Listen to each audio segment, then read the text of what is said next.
Hold on to your butts. It is a haircut episode. It's all her episode. Gravity wave's so odd, even Spock can't figure it out.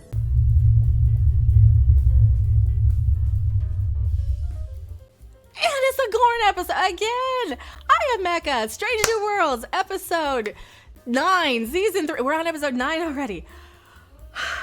I can't believe I'm still watching this. Sensors are coming back with conflicting data. But they are changing and fixing and improving just to slap that right down and say, you know what? But we're gonna still continue to be new Star Trek and remake and reboot in a worse way than was before. We're taking to Enterprise. I've lost comm control. Why? Because this is like when you take a photocopy of something and then you photocopy a photocopy of a photocopy of a photocopy. That's what this new Star Trek is. It's an expression.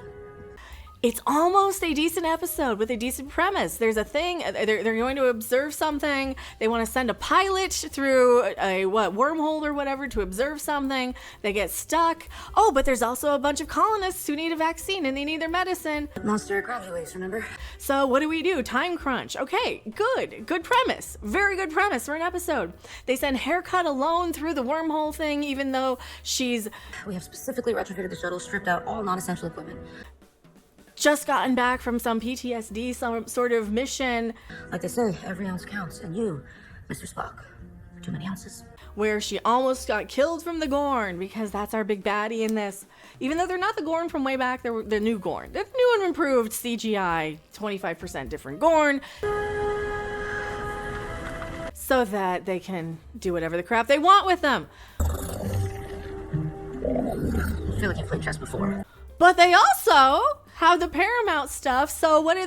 They just remake old Star Trek stories. Why? Because it's already done.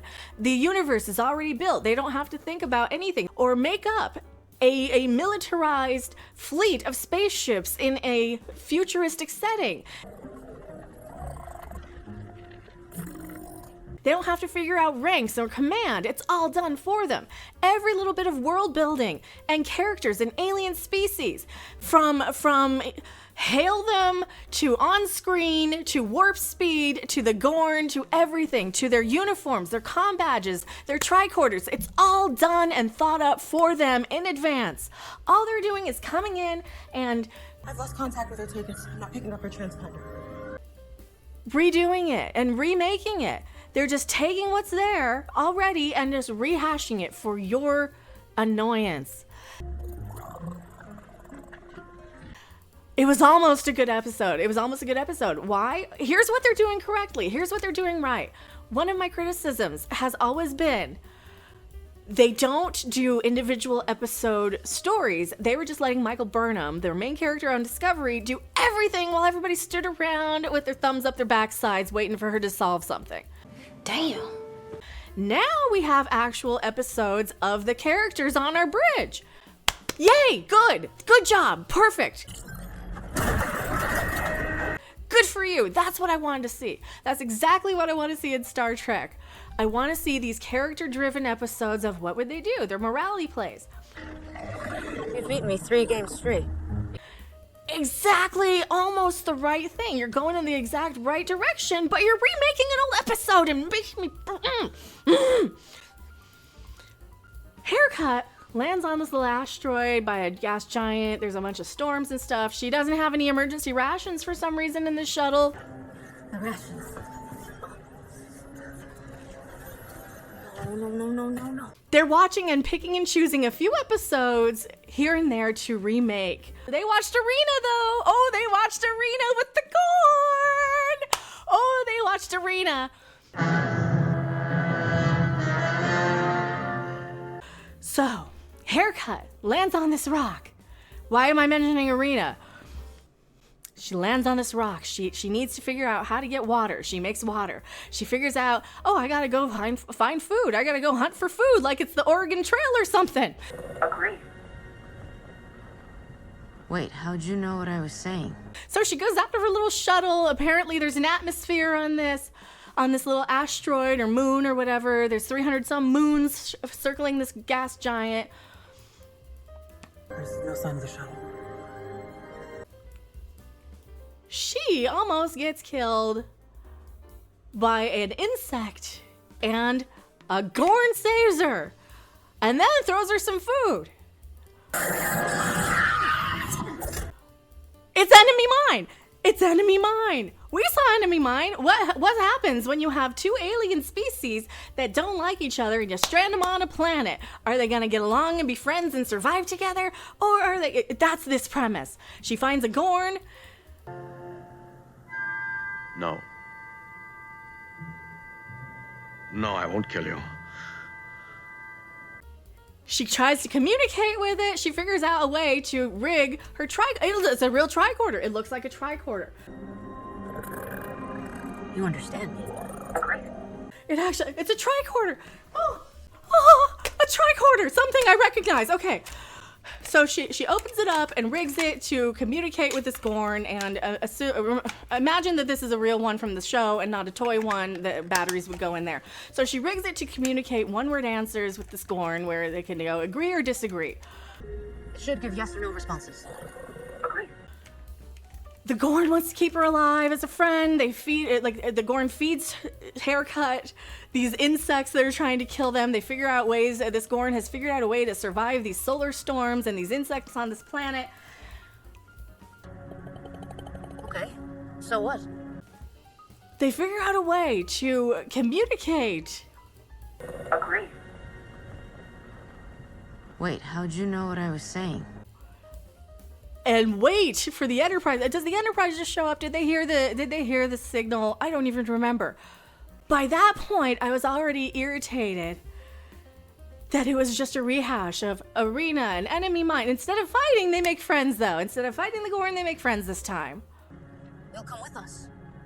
Show my people who you really are, like you've shown me. Because it's women. Oh, it's a woman Gorn, too. It's a woman Gorn. Because women power, girl power. Ugh. Just a couple of girls having a slumber party. Cringy as hell. Cringy as hell. We could braid each other's hair. Or if I had headache. When they finally rescue, that's not the worst of it.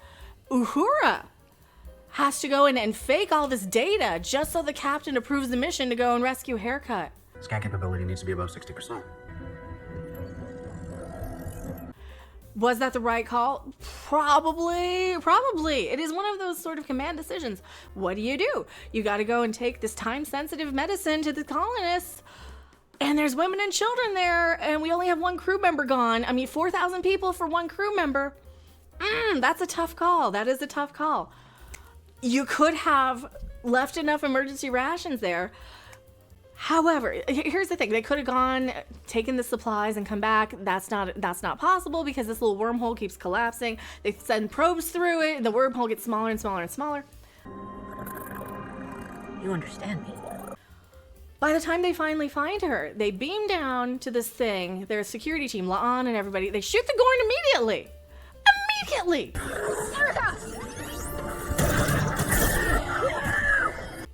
No explanation, no nothing.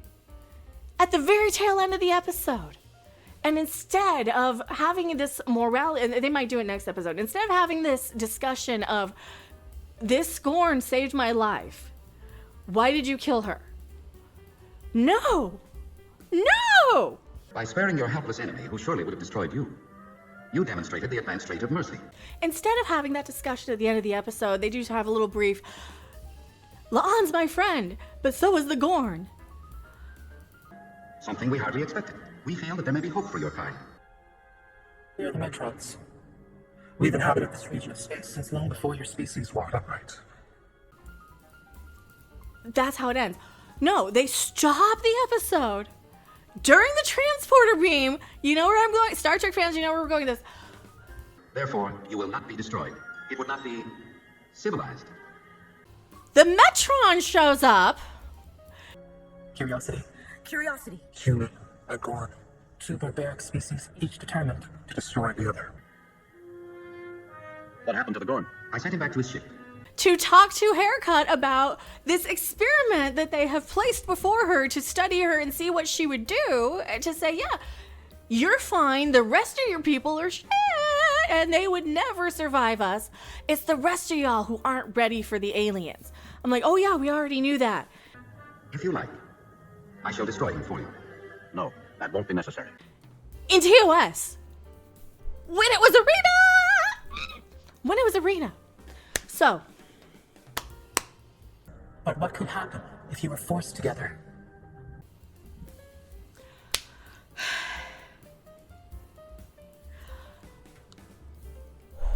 I have to score this fairly. Was I entertained? Was I along for the ride with this one? Yeah. Yeah, I was. Yeah, I was. That's why it's going to get a little higher score than I want to give it, but it's also going to get knocked down a couple of points because of that.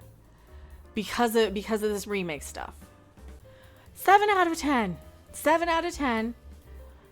With the need to survive, we found the idea of such an experiment intriguing. This was more than that.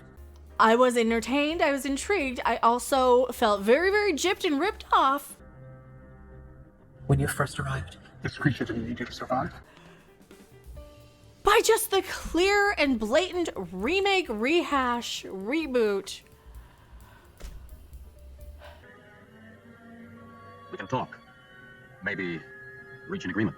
So that's a negative. The negative is that this is still a remake reboot where they had to do zero world building, zero creative anything. They just went and watched an episode that was already in existence. They couldn't take it anywhere new. You couldn't do anything new with this other than, oh, now they're friends instead of they're fighting. We could braid each other's hair. Or if I had any. We already had that with Enemy Mine. Stargate did an episode of that with Chaka and Daniel Jackson. This is a trope that has been done time and time again. It's a very played out science fiction trope. And the fact that we're revisiting it now, I feel gypped. I feel ripped off. So yeah, 7 out of 10. While I was watching it, knocked it right down to about a 4 at the very ending. That ending knocked it down to about a 4. I am Mecca. Are you still watching this? Oh, and thank you guys so much for contributing to the GoFundMe. I really, really appreciate it. I will see you on the next video, live stream, or wherever. Bye. We could braid each other's hair. Or if I had any.